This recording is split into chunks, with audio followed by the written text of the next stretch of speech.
welcome to Property Question Time. My name's Stephen Galpin, and this is a programme where you can have all of your property-related questions answered by our team of experts. And with me today are Byron Crellin, CEO of Debt Squared Group. Hello, Byron. Good to have you back again. Thank you.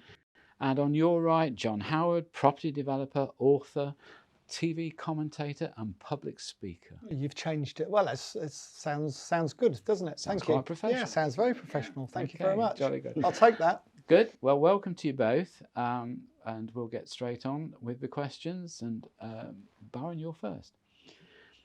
As a commercial tenant of a small retail unit, do I have any real rights of tenure? I've fallen behind with my rent and I'm now 3 months in arrears. Will I be evicted, and will it take a court hearing to enforce that? Multiple answers to that, because we have to sort of break that question down. So tenure, lease license, tenancy at will. Tenancy at will license lease captures a legal contract between the parties. Pre-COVID, we would have been able to, as a landlord, to evict an unpaying tenant or exercise a termination clause. Current restrictions prevent a tenant from being evicted unless circumstances are it's arrears pre-COVID or there's a breach in the lease that's non-fiscal. So the tenant in question is protected at this moment in time because of the regulations, and the government are due to review that 25th of March 2022. Sure. So at this moment in time, that tenant is secure by default because of the circumstances that the UK is in. The landlord may seek an application to the court, but I would, in my experience in this pandemic, likely to be unsuccessful. Right. Okay. Well, interesting point there. He describes himself as a tenant of a small retail unit, so I presume he's describing his business as relatively small in terms. I'm a little bit concerned for the small landlord in a way, because Thank you, Stephen. Well, you know, I mean, in some respects, if you start court proceedings or anything legal, then the practical chances are you're not going to get any more rent, are Correct. you, until that's adjudicated Spot on. upon. Absolutely. So it's going to go for months and months and months. The tenant isn't going to really know where he is. I'm certainly not going to pay. I'm guessing the way your advice is to him sit still and see what happens. I couldn't possibly comment, but the circumstances that both parties are in dictate actually nothing can be done. No. I actually, experience shows from our client base, smaller landlords, smaller retailers are getting on a lot better because COVID happened. And the first lockdown was very dramatic for everybody, and it just sort of just took off in this despair, and businesses were protected through the emergency legislation. Landlords were scratching their head thinking, well, what's my options? Where can I go with this? We've had 18 months plus of pandemic, and a lot of landlords and tenants are talking. There's a lot of payment plans in play. There's an awful lot of arrears, of course. And there are individuals out there, businesses, big corporates that are using the system to, not pay. Yeah, I mean, I've had that. With some of the bigger tenants, I've had that, and I've held my ground, and they've paid. And by the way, I wish this gentleman or lady was my tenant, because they're only 3 months in arrears. Yeah, which is a lot of mine, a lot more than that, and I'm battling away with them, trying to help them. But of course, on the other flip side, they have had grants. And they have had perhaps a bounce back loan and all the rest of it, and furlough. So there is a balance here. But I also think just on that you've got individuals, they are contractually tenants, they are commercial tenants, but they are, this gentleman or lady refers to them as a small tenant in a small business, etc. It may be more of a hobby than it is. They probably don't do business plans. They probably don't do cash forecasting, and therefore, this is I understand what you're saying. An emotional. And of course, if they walk away, what honestly, as a small landlord, what are we going to do if they walk away? There's not much we can really do. I mean, I think there's two things there, isn't there? One, I think any small tenant shouldn't be frightened, but should be encouraged to take professional advice about their situation, because actually burying your head in the sand and not paying your rent and just going nowhere with things is crazy. You've got to have a realistic exit plan. We've also got the opportunity for the tenant to apply for the debt respite scheme, so they can have a period of time where it's a cooling off period. Sort of almost like a Chapter 11 thing, isn't it? Correct. So I mean, and I know we've talked about it on previous shows that the debt respite, you can only apply for it once. It's not something that you can just sort of plug and play. Keep doing you know, I feel as if I should have a break this week. It's a once in a lifetime sort of scenario, you know. But I do feel for, and this is why this show is great, because people are able to tune in and get, you know, sound advice, allegedly, but get good advice from ourselves, who are probably more in tune with what's currently being said by the government. Absolutely, and what you can do and what you can't we're do. battling away, aren't we, Yeah, in our absolutely. businesses? And we're experiencing these issues. Yeah. So, you know, that's what's good about it. Yeah. Well, I'm sure our viewers, and this one in particular, is very grateful for that input, gents. Or even more confused. Or even more confused, yes. Thanks very much, gents. Okay, John, your first question. I'm interested in expanding the size of my house and thought I could rely on the new permitted development rights announced by the government. I know you're very much in favour of those, aren't you, John? I very much am. Yes. Right. However, I read in the newspapers that many councils are refusing to implement acceptance of these rights. If my council takes that path, can I rely on the government's directive and ignore the council, or must I conform to their differing rules? That's thanks for the question. I'm not sure who sent it in, but thanks to the LC. They're going to get me. They didn't know they're going to get me on answering it, I'm sure. So PD rights, you know, it all sounds fantastic. All the new PD rights, you know, you can put an extra 2 stories on blocks of flats. You can do this, you can do that. I mean, PD has been around for many, many, many years. It's just that it's changed with this government over the last few years with office to residential and so on. And the latest round of changes, if you like, sound great, but what they have done is given the planning departments more power in turning them down. Because you still got to apply, you can't just do it. And they've given them more reasons why they can turn it down. Overlooking would be a good one. Not liking the look of the building after it's had the extension would be another one. So they really have gone against what the original idea was a little bit. With office to residential, there's virtually nothing a council can do about it. Apart from this, put it in an Article 4 area. So Article 4 area means that no PD rights can take place in that area. So almost like a conservation area. Absolutely, yeah. Okay. So the reason for a lot of that originally was because they didn't want to have any more bed sits, any more HMOs in a certain area because they're flooded with them. But what they're doing now, some of these councils are using it to stop other PD rights happening. And I think the government are going to have to step in and sort it out because it's happening everywhere. Now, on someone's house, it's a little bit different. So as long as it's not in an Article 4 area, you know, you can put up to 4 meters in length onto a detached house, 3 meters on length, I think, on a semi. But as I always say on this show, don't take my word for it as gospel. The simplest thing is ring the council and ask them. They will tell you the truth. Or go on the website, go on the government website. Or go see the duty planner. Or go and see a duty planner. So, and they will be very, very helpful, to be honest with you. The issue they have is that the instruction, of course, to put something in Article 4 doesn't come from them. It comes from the councillors. So, you know, but I would have thought if it's normal residential house, then most of the time the PD rights will exist and you'll be able to do it. But please check with the planning department before you start doing anything.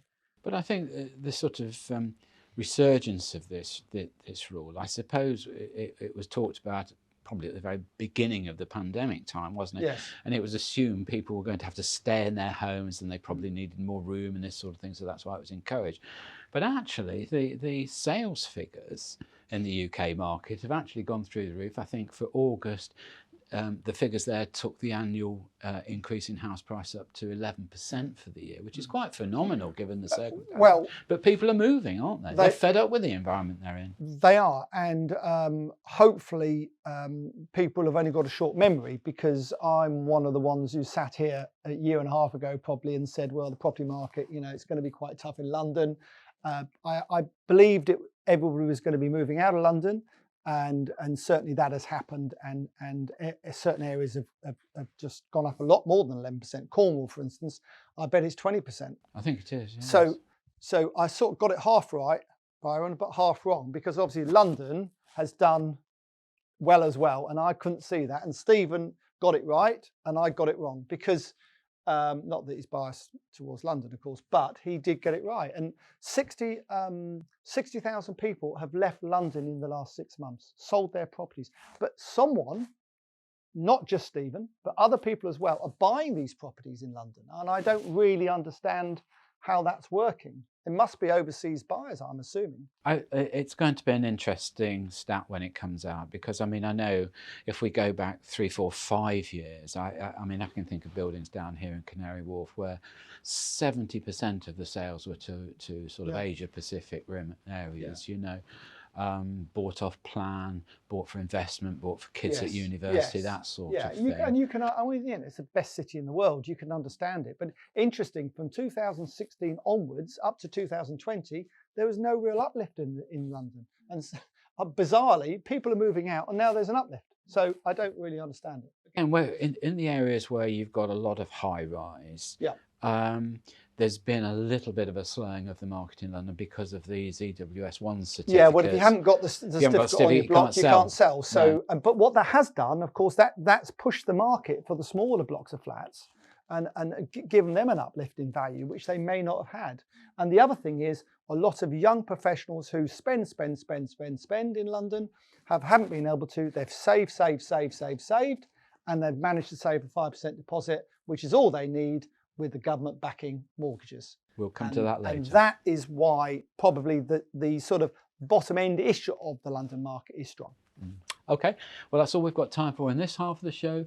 Join myself, Byron and John after the break.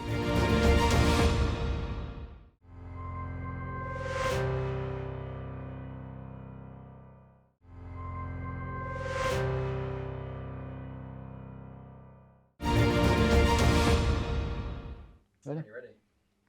Hello and welcome back to part 2 of Property Question Time. Joining me are Byron Crellin and John Howard. Welcome back both. Thank you.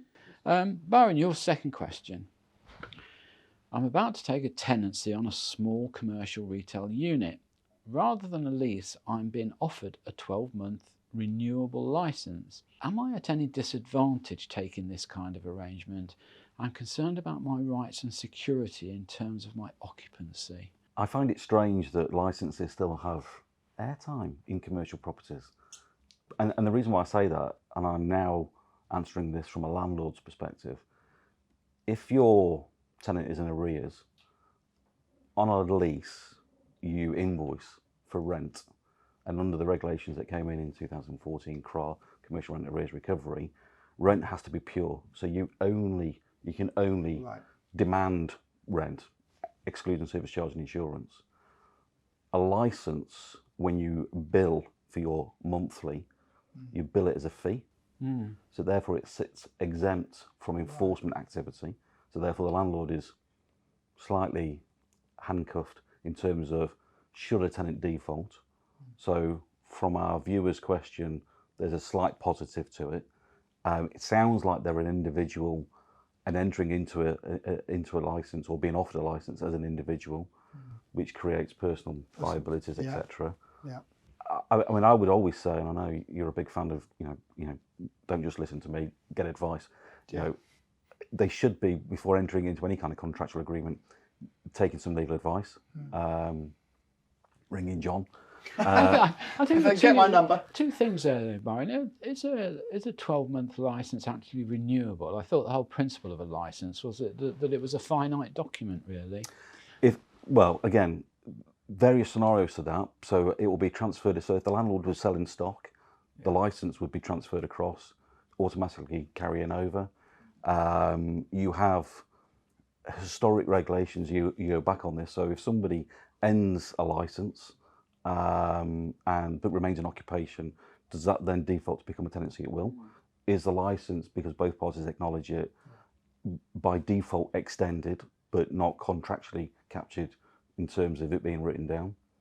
So for me, a license it's murky. I mean, I can think of one particular client that we manage and look after, and we've spent probably the last 6 months moving them pre-COVID, moving them away from license into leases, because they needed to reserve their position. Plus, it also meant that if the occupation changed because of circumstances, you've got a license against an individual or a business. The occupational is changed in terms of it's a different person or business in the property, and therefore with that it becomes, well, how do I enforce my position? You don't have the immediate default position of taking possession. You'd have to serve a notice through the license. The license against will capture that, but under the terms of a lease, you don't necessarily need to serve a notice. I mean, I can see from a landlord's point of view, issuing a license might be something if you were a little bit nervous about the status of your new tenant and maybe didn't want to enter into a... Big deposits, pay monthly. Well, from my point of view on this, as a landlord, commercial landlord, I can meet the potential tenant, sign there, the first quarter's rent, you're in. No lawyers, no nothing. Okay, they might take some legal advice, they might not, for 12 months or 3 years. Or I mean, is it maximum 3 years a license? I think it used to be, didn't it? I'm not sure. But we're, of course, we're so much driven towards leases. Yeah. So of course, my solicitor, who drew it up for me, said, well, I don't really want to draw this up for you. I thought, no, because suddenly you won't get a few thousand quid every time we have a tenant. So that's the mentality of a small commercial landlord. It's interesting that the landlord is offering the license. Yeah. And the question is asked by the tenant, and so therefore get legal advice and definitely get legal advice. And probably the license might be actually not a bad thing for you. Yeah, well, I know. It's just bizarre that a landlord... It's quite an interesting thing, isn't it? Because you've really, both as a landlord and a tenant, you've got to try and determine what type of relationship you're actually entering into. I mean, I know many years ago, a friend of mine had sort of what I would call serviced offices in London. And it was very simple. I mean, it really was a license agreement. I tell you what, there was no referencing, no deposits, no nothing. You paid your first week's rent, and if your second week's rent wasn't paid on the Friday, the door was locked and you'd gone. But there is a need for that kind of tenancy, which is simple, no nonsense. Well, you could argue that. I mean, the reverse of that is that I'm a tenant with our estate agents. We've got 5 offices in Norfolk. And we don't bother buying them because we want to. It doesn't make any sense buying our freehold offices to run as estate agents, so we rent them. And of course, we're just moving from one office to a new office because at a less rent, and it's a good opportunity for us to move at the end of the lease. But we've got dilapidations, which we've just written a check out for. So that's another, which of course you don't have with a license. So there's all these different. I think it's. There's advantages and disadvantages. Yeah. So we really think the message is go and see a solicitor. Go and see a solicitor. Proper advice. But if you want, but if it's speed you're looking for, you want to get in, you want to get going, then the solicitor can slow it down 2 or 3 months. So that's the other. And it might be. It sounds like the landlord is actually not taking legal advice themselves, and they just run the whole thing themselves. Well, to be honest with you, if they're small lock-up shops, they probably do. You might as well, because they know their tenants by name. Yeah, exactly. And if they're local, they know them all. There is a certain amount of that. Are we going to see a difference in attitude from some of the bigger landlords when it comes to tenancies of commercial premises, either retail or office? I mean, in the past, you would have to be with certain landlords. You'd have to be what they call blue chip. Faultless, credit-worthy tenant to get in or to even be considered. I wonder if that view is changing somewhat in these times of. Well, we've got more voids than we have occupied, so I think that will drive landlords' appetite. But there are portfolios that remain blue chip, and therefore, by default of the square footage of rent, a tenant that will determine the beauty parade of what tenants are likely to be taking that property. So that sort of answers that sort of small business moving into a big glossy shopping centre. Does that happen? I think it probably does, and it has done, certainly over the last 2-3 years on some of the sites that we've been to visit. Some smart, really smart shopping centres. And things like that. And I think the local authorities have been buying big stock back, certainly over the last 2-3 years, to get small businesses back in, because I think people like to see local traders in their town. I think they do. The other issue, of course, is all that glitters is not gold. So if you get the chance to have a decent sized tenant come, who's well known, national tenant come in, they will probably want 3 to 5 years rent back on day one in a check to fit out that unit. We had a client, portfolio in the northwest. Really struggling to get tenants in occupation. So approached a big national retailer and said, "There's your lease." Not a license. There's your lease. Yes. Whatever it was, say 20 years. 10 years rent free. We'll fit it out for you. And so therefore the big retailer went, "I'll take that. That's a good deal." Signed up. The landlord then advertised as part of their promotion, new tenant moving in. Anchor tenant, as we call it. And every single unit within 2-3 months, I can't remember, 2 to 3 months, fully occupied. So, I mean, these big... At rents that the landlord demanded. Fantastic. And these big retailers have got they're so strong, they've got so much power that if they go there, everyone else wants to be with them. Well, that's how the creation of the out of town sort of shopping you always areas. Had what's called an anchor tenant. You'd have Tesco or something like that. All the supermarkets are available. Okay, listen, I've got my Tesco club card. Don't worry. Now then, John. Yes. Your question. The residential property market has held up extremely well, given all the difficulties that the pandemic has thrown up. Do the panel think that this strength will continue for the next couple of years? I ask because I'm thinking of reserving a property off plan, and I don't want to be caught in a downward market trend at the end of completion time. I don't either. No. I think everyone's been surprised how strong the market is up till now, and actually I think going forward, it's for the next 3-6 months, it's going to probably continue to be that. But you've got to remember that at the moment, there's still too many people on furlough. Perhaps 1 million of those are actually still working in the companies. Someone hasn't told them, told the authorities, maybe not. But this market where you've got 10, 15, 20 people queuing up to look at a property, that's what's happening in certain areas. And that's not normal. And it shouldn't be normal. And you certainly don't want to be involved in it, in my view. So when other people are queuing up outside to buy a property, it ain't the time to be buying, to be quite honest with you. And I think that person, if they take their time and look how it's going to take a look at it this time next year, will the market be any stronger than it is now? I can't believe it will be. It will be less. And they'll get more of a bargain, in my view. Well, look, this is a subject we've talked about many times, John. And you know what my view is. I think if you want to buy off plan, well, kind of nothing wrong with it, but you should really look at why you're doing it. If it's for your home, then I think it's a bit questionable, because it's such a long way off, isn't it? It's so far away. If it's off plan, it's 2 or 3 years away. Can you guarantee what your finances are going to be like in 2 or 3 years' time? Can you guarantee you can get the mortgage in 2 or 3 years' time? I mean, difficult. It is, but there has been people who have done incredibly well out of... But John, you're a developer. You know very well that there's only sort of 2 times when you can get really good deals on a development. When you want to sell the first 2 or 3, 4 apartments, and you don't know quite how the market is at that time, so you'll be a lot more receptive to a discount offer, won't you? Okay. Or at the end, when all your profits tied up in the last 4 or 5 apartments, and you just want to you just want to come out. In the middle, it's going to be what the market's dictating. It is, but these people are. I mean, there's specialist companies now, aren't there, who do nothing else but market to investors, some overseas, some in the UK, at a discount, and take quite large commissions off the developer. Large commissions, and that's the way some developers actually get their deals funded now. So it's a difficult one. We talked pre-break about sort of the residential market space, and would you buy, do you rent, etc.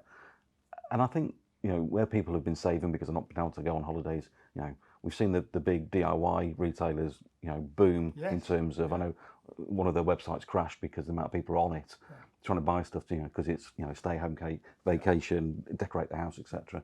I think in the mix of who's buying property, residential stock in the UK, you've got the mixture of successful developer, entrepreneur.